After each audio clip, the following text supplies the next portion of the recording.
15/3/25 പ്രഭാത മുരളി ബാബ്ദാദ മധുബൻ.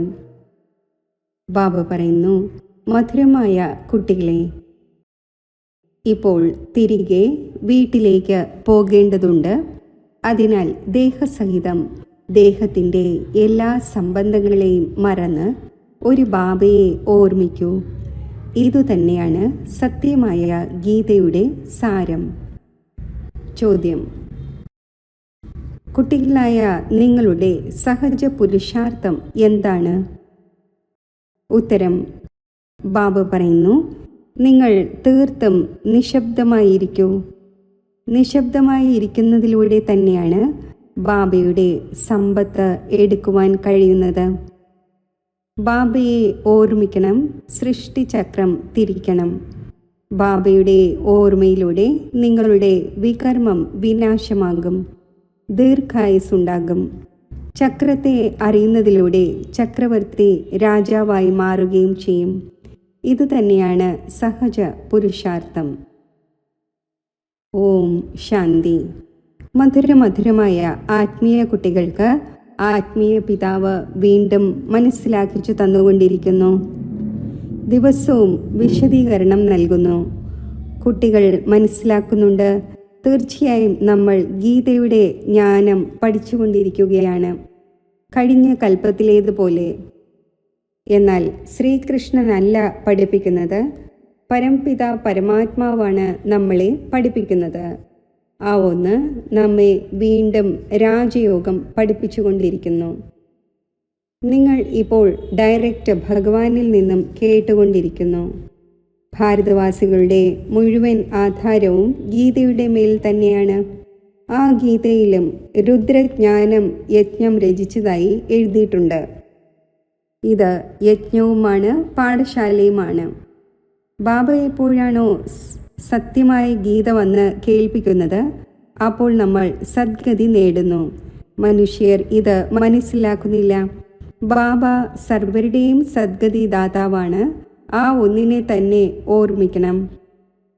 ഗീത പഠിച്ചു വന്നു എങ്കിലും രചയിതാവിനെയും രചനയെയും അറിയാത്തത് കാരണം നേതി നേതി എന്ന് പറഞ്ഞു വന്നു. സത്യമായ ഗീത, സത്യമായ ബാബ തന്നെയാണ് വന്ന് കേൾപ്പിക്കുന്നത്. ഇത് വിചാരസാഗര മഥനം ചെയ്യേണ്ട കാര്യങ്ങളാണ്. ആര് സർവീസിലായിരിക്കുമോ അവർക്ക് നല്ല രീതിയിൽ ശ്രദ്ധ പോകും. ബാബ പറഞ്ഞിട്ടുണ്ട്, ഓരോ ചിത്രത്തിലും ഇത് തീർച്ചയായും എഴുതിയിട്ടുണ്ടാകണം. ജ്ഞാനസാഗരവും പതീത പാവനും ഗീതാജ്ഞാനദാതാവും പരമപ്രിയ പരംപിതാവും പരമശിക്ഷകനും പരമസദ്ഗുരുവുമായ ശിവഭഗവാനുവാച. ഈ വാക്ക് തീർച്ചയായും എഴുതൂ. അതിലൂടെ മനുഷ്യർ മനസ്സിലാക്കട്ടെ, ത്രിമൂർത്തി ശിവ പരമാത്മാവ് തന്നെയാണ് ഗീതയുടെ ഭഗവാൻ, ശ്രീകൃഷ്ണനല്ല എന്ന്. ഇതിന്മേൽ ഒപ്പീനിയനും എഴുതിപ്പിക്കുന്നു. നമ്മുടെ മുഖ്യമായത് ഗീതയാണ്. ബാബ ദിനം പ്രതിദിനം പുതിയ പുതിയ പോയിന്റ്സും നൽകിക്കൊണ്ടിരിക്കുന്നു. മുൻപ് എന്തുകൊണ്ട് ബാബ പറഞ്ഞില്ല എന്നത് വരാൻ പാടില്ല. ഡ്രാമയിൽ ഇല്ലായിരുന്നു. ബാബയുടെ മുരളിയിൽ നിന്നും പുതിയ പുതിയ പോയിന്റ്സ് കണ്ടെത്തണം. റൈസ് ആൻഡ് ഫോൾ എന്ന് എഴുതുന്നുമുണ്ട്. ഹിന്ദിയിൽ ഭാരതത്തിൻ്റെ ഉയർച്ചയും പതനവും എന്ന് പറയുന്നു. റൈസ് എന്നാൽ കൺസ്ട്രക്ഷൻ ഓഫ് ഡെയ്റ്റി ഡിനസ്റ്റി, 100% പ്യൂരിറ്റിയുടെയും പീസിൻ്റെയും പ്രോസ്പെറിറ്റിയുടെയും സ്ഥാപന ഉണ്ടാകുന്നു. പിന്നെ പകുതി കൽപ്പത്തിന് ശേഷം ഫോൾ ഉണ്ടാകുന്നു, ഡെവിൾ ഡിനസ്റ്റിയുടെ fall. Rise and construction deity ഡിനസ്റ്റിയുടേത് ഉണ്ടാകുന്നു. ഫോളിനോടൊപ്പം ഡിസ്ട്രക്ഷൻ എന്ന് എഴുതണം. നിങ്ങളുടെ മുഴുവൻ ആധാരവും ഗീതയിന്മേലാണ്. ബാബ തന്നെയാണ് വന്ന് സത്യമായ ഗീത കേൾപ്പിക്കുന്നത്. ബാബ ദിവസവും ഇതിനെക്കുറിച്ച് തന്നെയാണ് മനസ്സിലാക്കിക്കുന്നത്. കുട്ടികൾ ആത്മാവ് തന്നെയാണ്. ബാബ പറയുന്നു, ഈ ദേഹത്തിൻ്റെ മുഴുവൻ വിസ്താരവും മറന്ന് സ്വയം ആത്മാവാണ് എന്ന് മനസ്സിലാക്കൂ. ആത്മാവ് ശരീരത്തിൽ നിന്നും വേർപെടുമ്പോൾ എല്ലാ സംബന്ധങ്ങളും മറന്നു പോകുന്നു. ബാബയും പറയുന്നു, ദേഹത്തിൻ്റെ സർവസംബന്ധവും ഉപേക്ഷിച്ച് സ്വയം ആത്മാവാണ് എന്ന് മനസ്സിലാക്കി പിതാവായ എന്നെ ഓർമ്മിക്കൂ. ഇപ്പോൾ വീട്ടിലേക്ക് പോകണമല്ലോ. പകുതി കൽപ്പം തിരികെ പോകുന്നതിന് വേണ്ടി തന്നെയാണ് ഇത്രയും ഭക്തിയും മറ്റും ചെയ്തത്.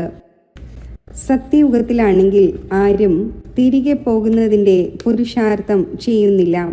അവിടെയാണെങ്കിൽ സുഖം തന്നെ സുഖമാണ്. ദുഃഖത്തിൽ എല്ലാവരും സ്മരിക്കും, സുഖത്തിൽ ആരും സ്മരിക്കുകയില്ല എന്ന് പാടുകയും ചെയ്യുന്നു. എന്നാൽ സുഖം എപ്പോഴാണുള്ളത്, ദുഃഖം എപ്പോഴാണുള്ളത്, ഇത് മനസ്സിലാക്കുന്നില്ല. നമ്മുടെ എല്ലാ കാര്യങ്ങളും ഗുപ്തമാണ്. നമ്മളും ആത്മീയ മിലിറ്ററിയാണല്ലോ, ശിവ് ബാബയുടെ ശക്തി സേനയാണ്. ഇതിൻ്റെ അർത്ഥവും ആർക്കും മനസ്സിലാക്കാൻ സാധിക്കുന്നില്ല. ദേവിമാരുടെയും മറ്റും ഇത്രയും പൂജ ഉണ്ടാകുന്നു, പക്ഷേ ആരുടെയും ബയോഗ്രഫിയെ അറിയുന്നില്ല. ആരുടെ പൂജ ചെയ്യുന്നുവോ അവരുടെ ബയോഗ്രഫി അറിയേണ്ടതാണല്ലോ. ഉയർന്നതിലും ഉയർന്നത് ശിവന്റെ പൂജയാണ്. പിന്നെ ബ്രഹ്മ, വിഷ്ണു, ശങ്കരൻ്റേത്, പിന്നെ ലക്ഷ്മി നാരായണൻ്റെ, രാധാകൃഷ്ണൻ്റെ ക്ഷേത്രമുണ്ട്. മറ്റാരുമില്ല. ഒരേ ഒരു ശിവബാബയ്ക്ക് എത്ര ഭിന്ന ഭിന്ന നാമങ്ങൾ വെച്ച് ക്ഷേത്രങ്ങൾ ഉണ്ടാക്കിയിരിക്കുന്നു. ഇപ്പോൾ നിങ്ങളുടെ ബുദ്ധിയിൽ മുഴുവൻ ചക്രവുമുണ്ട്. ഡ്രാമയിൽ മുഖ്യ ആക്ടേഴ്സുമുണ്ടല്ലോ. അത് പരിധിയുള്ള ഡ്രാമയാണ്, ഇത് പരിധിയില്ലാത്ത ഡ്രാമയാണ്. ഇതിൽ മുഖ്യമായവർ ആരെല്ലാമാണ്, ഇത് നിങ്ങൾ അറിയുന്നുണ്ട്. മനുഷ്യർ പറയുന്നു രാമൻ ലോകം ഉണ്ടാക്കിയിട്ടേയില്ല എന്ന്. ഇതിനെക്കുറിച്ചും ഒരു ശാസ്ത്രം ഉണ്ടാക്കപ്പെട്ടിട്ടുണ്ട്. അർത്ഥമൊന്നും മനസ്സിലാക്കുന്നില്ല. ബാബ കുട്ടികളായി നിങ്ങളെ വളരെ സഹജ പുരുഷാർത്ഥം പഠിപ്പിച്ചു. ഏറ്റവും സഹജമായ പുരുഷാർത്ഥമാണ് നിങ്ങൾ തീർത്തും നിശബ്ദമായിരിക്കൂ. നിശബ്ദമായിരിക്കുന്നതിലൂടെ തന്നെയാണ് ബാബയുടെ സമ്പത്ത് നേടുവാനാകുന്നത്. ബാബയെ ഓർമ്മിക്കണം, സൃഷ്ടിചക്രത്തെ ഓർമ്മിക്കണം. ബാബയുടെ ഓർമ്മയിലൂടെ നിങ്ങളുടെ വികർമ്മം വിനാശമാകും, നിങ്ങൾ നിരോഗിയാകും, ദീർഘായുസ് ഉണ്ടാകും. ചക്രത്തെ അറിയുന്നതിലൂടെ ചക്രവർത്തി രാജാവാകും. ഇപ്പോൾ നരകത്തിൻ്റെ അധികാരി, പിന്നെ സ്വർഗത്തിൻ്റെ അധികാരിയാകും. സ്വർഗത്തിൻ്റെ അധികാരി എല്ലാവരുമാകുന്നു. പിന്നെ അതിൽ പദവിയുണ്ട്. എത്രത്തോളം തനിക്ക് സമാനമാക്കുമോ അത്രയും ഉയർന്ന പദവി ലഭിക്കും. അവിനാശി ജ്ഞാനരത്നങ്ങളുടെ ദാനമേ ചെയ്യുന്നില്ലെങ്കിൽ റിട്ടേണായി എന്ത് ലഭിക്കുവാനാണ്? ചിലർ ധനികരാകുന്നു. അപ്പോൾ പറയുന്നു, ഇയാൾ പാസ്റ്റ് ജന്മത്തിൽ ദാനപുണ്യം നന്നായി ചെയ്തിട്ടുണ്ട്. ഇപ്പോൾ കുട്ടികൾ അറിയുന്നുണ്ട്, രാവണ രാജ്യത്തിൽ എല്ലാവരും പാപം തന്നെയാണ് ചെയ്യുന്നത്. ഏറ്റവും പുണ്യ ആത്മാവ് ശ്രീ ലക്ഷ്മി നാരായണനാണ്. ബ്രാഹ്മണരെയും ഉയർന്നതാക്കി വയ്ക്കും. അവർ സർവരെയും ഉയർന്നവരാക്കുന്നു. മറ്റത് പ്രാപ്തിയാണ്. ഈ ബ്രഹ്മമുഖവംശാവലി ബ്രാഹ്മണ കുലഭൂഷണർ ശ്രീമത്തനുസരിച്ച് ഈ ശ്രേഷ്ഠ കർത്തവ്യം ചെയ്യുന്നു. ബ്രഹ്മാവിൻ്റെ പേരാണ് മുഖ്യം. ത്രിമൂർത്തി ബ്രഹ്മ എന്ന് പറയുന്നുവല്ലോ. ഇപ്പോഴാണെങ്കിൽ നിങ്ങളുടെ ഓരോ കാര്യത്തിലും ത്രിമൂർത്തി ശിവൻ എന്ന് പറയേണ്ടി വരും. ബ്രഹ്മാവിലൂടെ സ്ഥാപന, ശങ്കറിലൂടെ വിനാശം. ഈ മഹിമയുണ്ടല്ലോ. വിരാട് രൂപവും ഉണ്ടാക്കുന്നു. എന്നാൽ അതിൽ ശിവനെ കാണിക്കുന്നില്ല, ബ്രാഹ്മണരെ കാണിക്കുന്നില്ല. ഇതും കുട്ടികളായ നിങ്ങൾ മനസ്സിലാക്കിച്ചു കൊടുക്കണം. നിങ്ങളെയും യഥാർത്ഥ രീതിയിൽ ആരുടെയെങ്കിലും ബുദ്ധിയിലിരിക്കുന്നത് പ്രയാസമാണ്. അളവറ്റ പോയിന്റ്സ് ഉണ്ടല്ലോ, അതിനെ ടോപ്പിക്സ് എന്നും പറയുന്നു. എത്ര ടോപ്പിക്സ് ലഭിക്കുന്നു? സത്യമായ ഗീത ഭഗവാനിലൂടെ കേൾക്കുന്നതിലൂടെ മനുഷ്യനിൽ നിന്നും ദേവതയും വിശ്വത്തിൻ്റെ അധികാരിയുമാകുന്നു. ടോപ്പിക് എത്ര നല്ലതാണ്, എന്നാൽ മനസ്സിലാക്കിച്ചു കൊടുക്കുവാനും ബുദ്ധി വേണമല്ലോ. ഈ കാര്യം ക്ലിയറായി എഴുതേണ്ടതാണ്. അത് മനുഷ്യർ മനസ്സിലാക്കുകയും ചോദിക്കുകയും വേണം. എത്ര സഹജമാണ്! ഓരോരോ ജ്ഞാനത്തിൻ്റെ പോയിന്റ്സ് ലക്ഷക്കണക്കിനും കോടിക്കണക്കിനും രൂപയുടേതാണ്. അതിലൂടെ നിങ്ങൾ എന്തിൽ നിന്നും എന്തായി മാറുന്നു? നിങ്ങളുടെ ഓരോ ചുവടിലും പദ്മമാണ്. അതിനാൽ ദേവതമാർക്കും പദ്മത്തിൻ്റെ പുഷ്പം കാണിച്ചിരിക്കുന്നു. ബ്രഹ്മ മുഖവംശാവലി ബ്രാഹ്മണരായ നിങ്ങളുടെ പേര് തന്നെ അപ്രത്യക്ഷമാക്കി. ആ ബ്രാഹ്മണർ കക്ഷത്തിൽ ശാസ്ത്രം അഥവാ ഗീത വയ്ക്കുന്നു. ഇപ്പോൾ നിങ്ങൾ സത്യമായ ബ്രാഹ്മണരാണ്. നിങ്ങളുടെ കക്ഷത്തിൽ അഥവാ ബുദ്ധിയിൽ സത്യമാണ്. അവരുടെ കക്ഷത്തിൽ ശാസ്ത്രങ്ങളാണ്. അപ്പോൾ നിങ്ങൾക്ക് ലഹരി കയറേണ്ടതാണ്. നമ്മൾ ശ്രീമത്ത് അനുസരിച്ച് സ്വർഗം നിർമ്മിച്ചുകൊണ്ടിരിക്കുന്നു. ബാബ രാജയോഗം പഠിപ്പിച്ചുകൊണ്ടിരിക്കുന്നു. നിങ്ങളുടെ അടുക്കൽ ഒരു പുസ്തകവുമില്ല. എന്നാൽ ഈ സിമ്പിൾ ബാഡ്ജ് തന്നെയാണ് നിങ്ങളുടെ സത്യമായ ഗീത. ഇതിൽ ത്രിമൂർത്തിയുടെയും ചിത്രമുണ്ട്. അപ്പോൾ മുഴുവൻ ഗീതയും ഇതിൽ ഉൾപ്പെടുന്നു. സെക്കൻഡിൽ മുഴുവൻ ഗീതയും മനസ്സിലാക്കിക്കുന്നു. ഈ ബാഡ്ജിലൂടെ നിങ്ങൾക്ക് സെക്കൻഡിൽ ആരെയും മനസ്സിലാക്കിക്കാൻ സാധിക്കും. ഇത് നിങ്ങളുടെ പിതാവാണ്. ഈ ഒന്നിനെ ഓർമ്മിക്കുന്നതിലൂടെ നിങ്ങളുടെ പാപം വിനാശമാകും. ട്രെയിനിൽ പോകുമ്പോൾ, നടക്കുമ്പോഴും, ചുറ്റി സഞ്ചരിക്കുമ്പോഴും, ആരെ കണ്ടുമുട്ടുമ്പോഴും നിങ്ങൾ അവരെ നല്ല രീതിയിൽ മനസ്സിലാക്കിക്കൂ. കൃഷ്ണപുരിയിലേക്ക് എല്ലാവരും പോകുവാൻ ആഗ്രഹിക്കുന്നുവല്ലോ. ഈ പഠനത്തിലൂടെ ഇതാകുവാൻ സാധിക്കും. പഠനത്തിലൂടെ രാജ്യം സ്ഥാപിതമാകുന്നു. മറ്റ് ധർമ്മസ്ഥാപകരാരും രാജ്യം സ്ഥാപിക്കുന്നില്ല. നിങ്ങൾക്കറിയാം, നമ്മൾ രാജയോഗം പഠിക്കുന്നു. ഭാവിയിലെ 21 ജന്മത്തേക്ക് വേണ്ടി എത്ര നല്ല പഠനമാണ്. കേവലം ദിവസവും 1 മണിക്കൂർ പഠിക്കൂ, ഇത്രമാത്രം. മറ്റേ പഠനമാണെങ്കിൽ 4-5 മണിക്കൂറത്തേക്ക് ഉണ്ടായിരിക്കും. ഇത് 1 മണിക്കൂർ തന്നെ ധാരാളം. അതും രാവിലെയുള്ള സമയം എല്ലാവർക്കും ഫ്രീ ആയ ഒന്നാണ്. പിന്നെ ആരെങ്കിലും ബന്ധനസ്ഥരോ മറ്റോ ആണെങ്കിൽ രാവിലെ വരാൻ സാധിക്കുന്നില്ലെങ്കിൽ മറ്റ് ടൈം വെച്ചിട്ടുണ്ട്. ബാഡ്ജ് ധരിച്ചിട്ടുണ്ടായിരിക്കണം. എവിടെ പോയാലും ഈ സന്ദേശം നൽകിക്കൊണ്ടിരിക്കൂ. പത്രങ്ങളിലാണെങ്കിൽ ബാഡ്ജ് ഇടുവാൻ സാധിക്കില്ല. ഒരു വശത്തുള്ളത് ഇടാൻ സാധിക്കും. മനസ്സിലാക്കിച്ചു കൊടുക്കാതെ മനുഷ്യർക്ക് മനസ്സിലാക്കുവാനും സാധിക്കില്ല. വളരെ സഹജമാണ്. ഈ തൊഴിൽ ആർക്കും ചെയ്യുവാൻ സാധിക്കും. ശരി, സ്വയം ഓർമ്മിച്ചില്ലെങ്കിലും മറ്റുള്ളവരെ ഓർമ്മിപ്പിക്കാം. അതും നല്ലതാണ്. മറ്റുള്ളവരോട് ദേഹ്യാഭിമാനിയാകൂ എന്ന് പറയുകയും സ്വയം ദേഹാഭിമാനി ആയിരിക്കുകയുമാണെങ്കിൽ കുറച്ചൊക്കെ വികർമ്മം ഉണ്ടായിക്കൊണ്ടിരിക്കും. ആദ്യം കൊടുങ്കാറ്റ് വരുന്നത് മനസ്സിലാണ്, പിന്നെ കർമ്മത്തിൽ വരുന്നു. മനസ്സിൽ വളരെയധികം വരും. അതിന്മേൽ പിന്നെ ബുദ്ധിയെ ഉപയോഗിക്കണം. മോശമായ കാര്യം ചെയ്യരുത്. നല്ല കർമ്മം ചെയ്യണം. സങ്കല്പം നല്ലതുമായിരിക്കും, മോശവും വരുന്നു. മോശമായതിനെ തടയണം. ഈ ബുദ്ധി ബാബ നൽകിയിട്ടുണ്ട്. മറ്റാർക്കും മനസ്സിലാക്കുവാൻ സാധിക്കില്ല. അവരാണെങ്കിൽ റോങ് കാര്യം തന്നെ ചെയ്തുകൊണ്ടിരിക്കുന്നു. നിങ്ങൾക്ക് ഇപ്പോൾ റൈറ്റ് കാര്യം തന്നെ ചെയ്യേണ്ടതുണ്ട്. നല്ല പുരുഷാർത്ഥത്തിലൂടെ റൈറ്റായ കാര്യം ഉണ്ടാകുന്നു. ബാബയാണെങ്കിൽ ഓരോ കാര്യവും വളരെ നല്ല രീതിയിൽ മനസ്സിലാക്കിച്ചു തന്നുകൊണ്ടിരിക്കുന്നു. ശരി, മധുരമധുരമായ സിഖിലതേ കുട്ടികൾക്ക് മാതാവും പിതാവുമായ ബാബ് ദാദയുടെ സ്നേഹസ്മരണകൾ. Good morning. ആത്മീയ പിതാവിൻ്റെ ആത്മീയ കുട്ടികൾക്ക് നമസ്തേ. ധാരണയ്ക്കുള്ള മുഖ്യസാരം: ഈ ഓരോരോ അവിനാശി ജ്ഞാനത്തിൻ്റെ രത്നങ്ങളും ലക്ഷക്കണക്കിനും കോടിക്കണക്കിനും രൂപയുടേതാണ്. ഇവ ദാനം ചെയ്ത് ഓരോ ചുവടിലും പദമങ്ങളുടെ സമ്പാദ്യം ശേഖരിക്കണം. തനിക്ക് സമാനമാക്കി ഉയർന്ന പദവി നേടണം. വികർമ്മങ്ങളിൽ നിന്നും രക്ഷപ്പെടുന്നതിനായി ദേഹി അഭിമാനി ആയിരിക്കാനുള്ള പുരുഷാർത്ഥം ചെയ്യണം.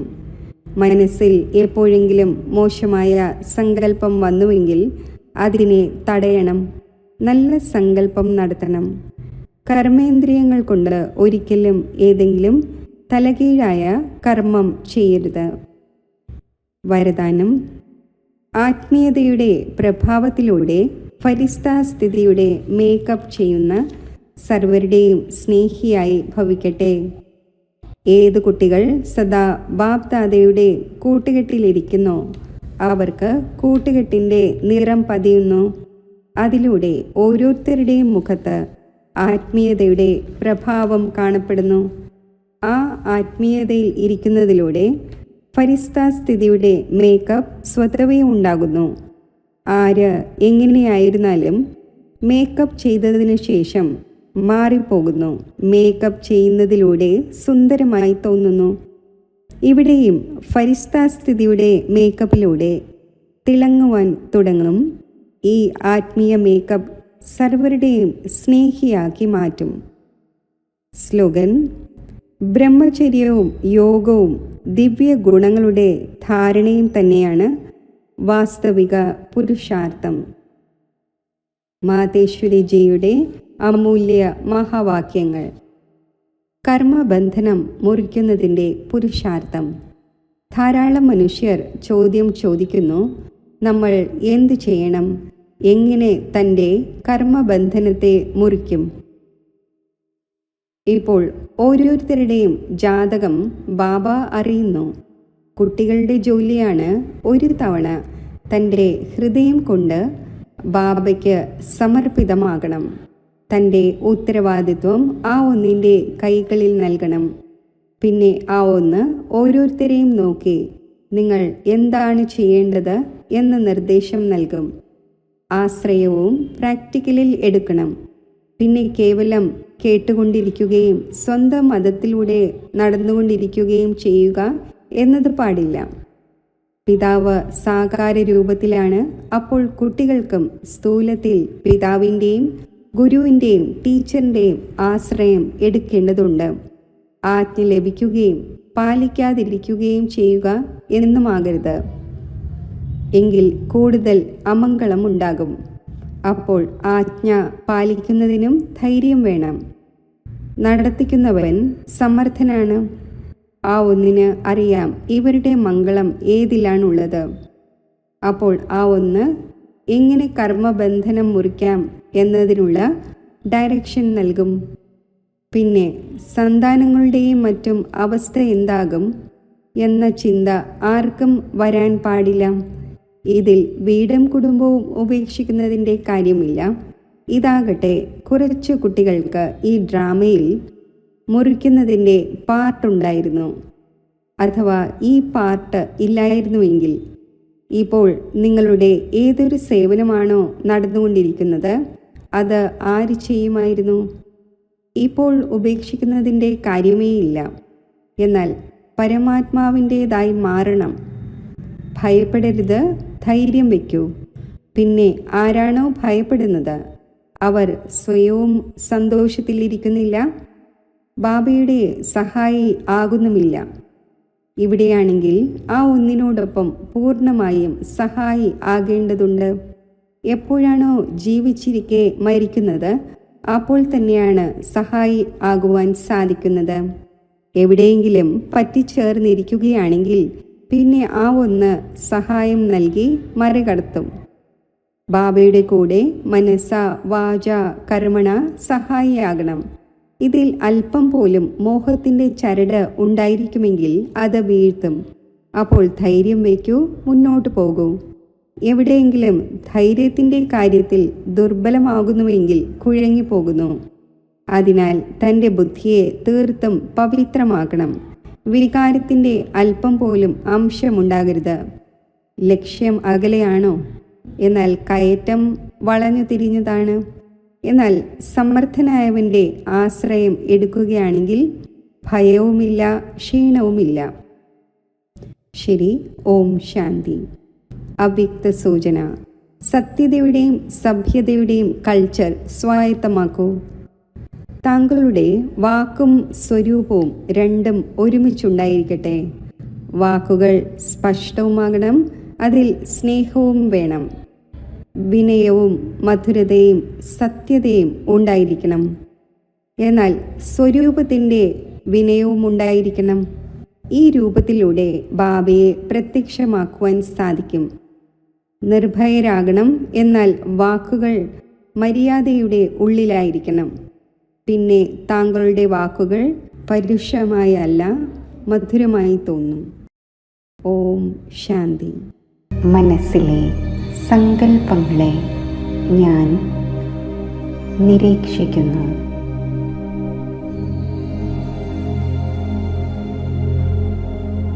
എൻ്റെ സങ്കല്പങ്ങളെ നിരീക്ഷിക്കുമ്പോൾ സങ്കല്പങ്ങളുടെ വേഗത സാവധാനത്തിൽ ആകുന്നു. സദ്വിവേകത്തെ ഉണർത്തി സൂക്ഷ്മമായ മനോവിഷമങ്ങൾക്കും പിരിമുറുക്കങ്ങൾക്കും വിട നൽകി അവയിൽ നിന്നും എൻ്റെ മനസ്സിനെ ഞാൻ സ്വതന്ത്രമാക്കുന്നു.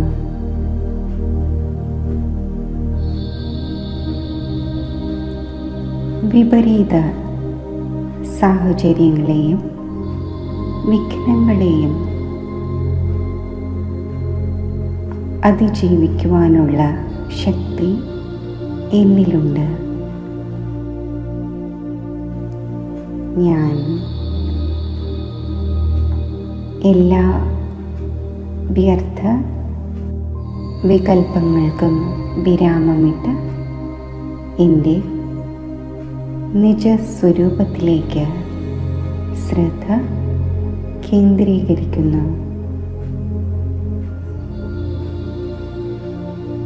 ഒരു അലൗകിക പ്രകാശബിന്ദുവായി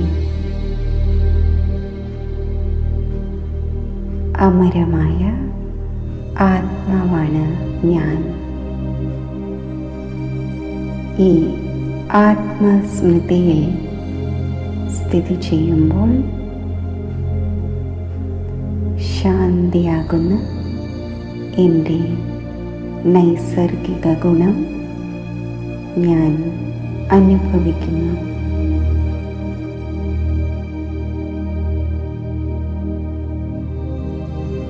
എന്നിൽ നിന്നും ശാന്തിയുടെ പ്രകാശവീചികൾ നാനാ ദിശകളിലേക്കും വ്യാപിക്കുന്നു. ഈ സ്ഥിതിയിലിരുന്ന് ദേഹത്തിൽ നിന്നും ദേഹത്തിൻ്റെ ലോകത്തിൽ നിന്നും ബുദ്ധിയുടെ ബന്ധം വേർപെടുത്തി പരമധാമം ആകുന്ന ആത്മഗ്രഹത്തിലേക്ക് സങ്കല്പത്തിലൂടെ യാത്ര ചെയ്യുന്നു. സർവത്ര ശാന്തതയും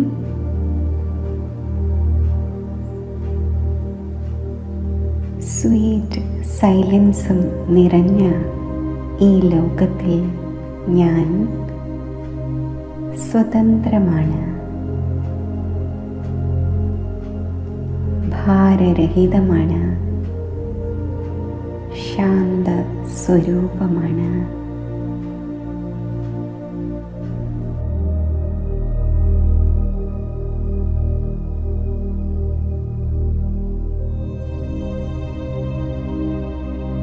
നിശബ്ദതയുടെ ഈ ധാമത്തിൽ സ്ഥിതി ചെയ്യുമ്പോൾ ശാന്തിയുടെ സ്പന്ദനങ്ങൾ എനിക്ക് അനുഭവപ്പെടുന്നു.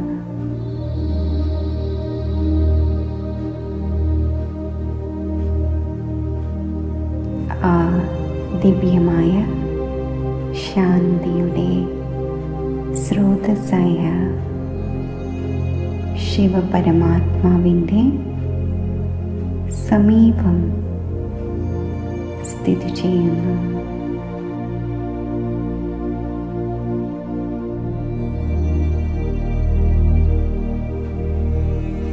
ശാന്തി സാഗരനും സർവശക്തിവാനും ജ്ഞാനസൂര്യനുമായ പരമാത്മാവിൻ്റെ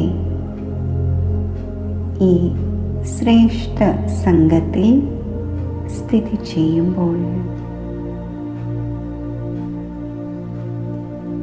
ശാന്തിയുടെയും ശക്തിയുടെയും ആത്മീയ ഊർജം എന്നിൽ നിറയുന്നു. പരമാത്മാവിൽ നിന്നും പ്രസരിക്കുന്ന ശക്തിശാലി സ്പന്ദനങ്ങൾ മനസ്സിനെയും ബുദ്ധിയെയും പ്രകാശമാനമാക്കുന്നു.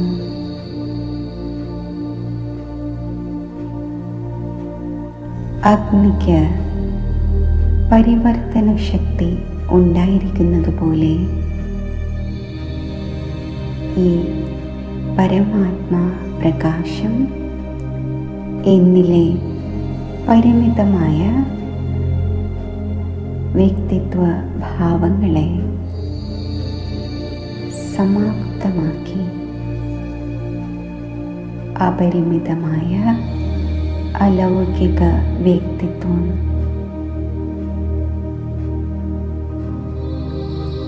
എമർജ് ആക്കുന്നു.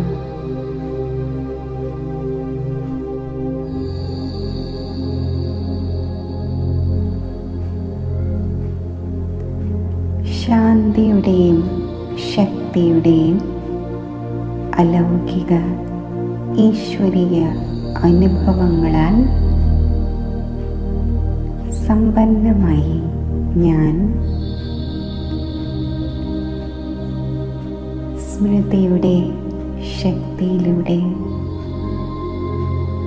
സാകാര ദേഹത്തിലേക്ക് മടങ്ങി വരുന്നു. എന്നിൽ നിന്നും ശാന്തിയുടെയും ശക്തിയുടെയും ശ്രേഷ്ഠ തരംഗങ്ങൾ നാനാ ദിശകളിലേക്കും വ്യാപിക്കുന്നു. ഈ തരംഗങ്ങൾ അന്തരീക്ഷത്തെ, വായുമണ്ഡലത്തെ ശക്തിശാലിയും ശാന്തവുമാക്കി മാറ്റുന്നു.